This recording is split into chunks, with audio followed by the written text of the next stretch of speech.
Desno od kioska, na uglu kod semafora, Ćelija sa psom napadno gleda komšinicu od pozadi.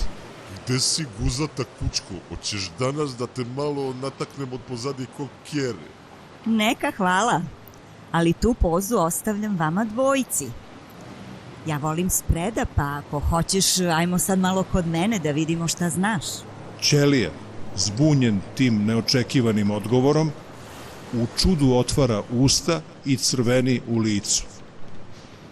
Šta je, mišićevi? Što si se zbunio? Čega se plašiš? Pa je li moguće da od svih tih silnih mišića nemaš upravo onaj jedan koji meni treba? U salonu devojka sedi ispred ogledala. Moj Bojane, kako je moguće da si od svih žena na svetu hteo da oženiš najpogrešniju? Devojka besno skida periku i pretvara se u Bojana. Bojan odgovara devojci, odnosno ženskom delu svoje ličnosti. Gle ko mi kaže, a što si se ti od svih muškaraca zaljubila u najzabranjenijeg? Devojka ponovo grabi i stavlja periku na glavu. Zato što se on zaljubio u mene, mi žene umemo to da osetimo, veruj mi.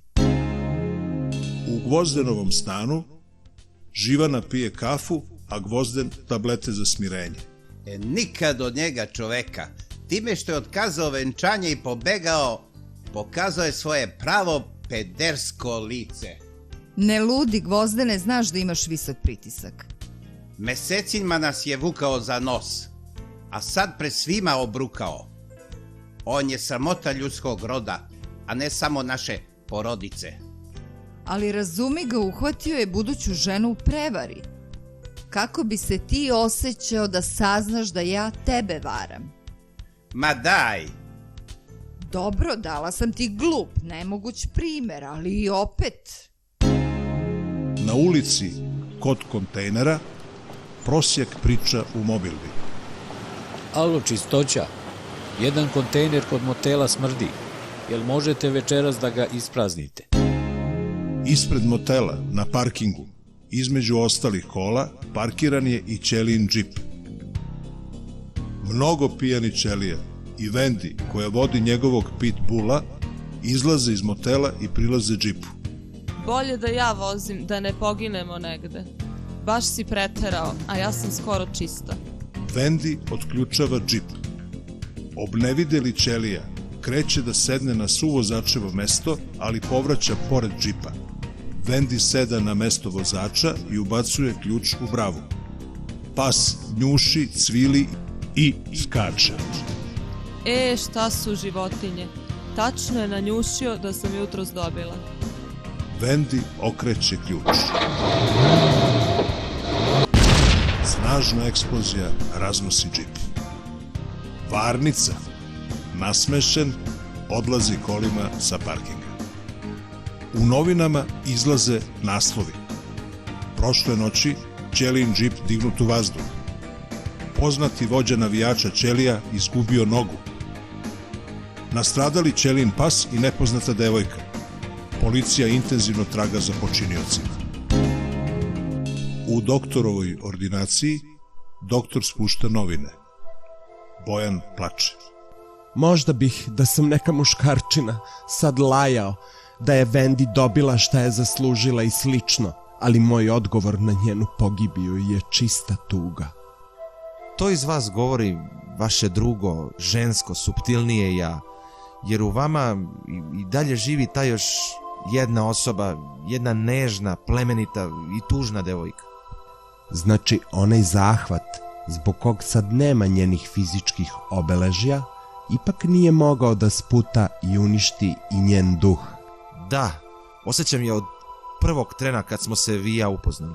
Tada je bila povučena, ali sada se sve žešće probija kroz ovu moju mušku ljušturu, a ja imam sve manje snage, ali i želje da je zaustavljam.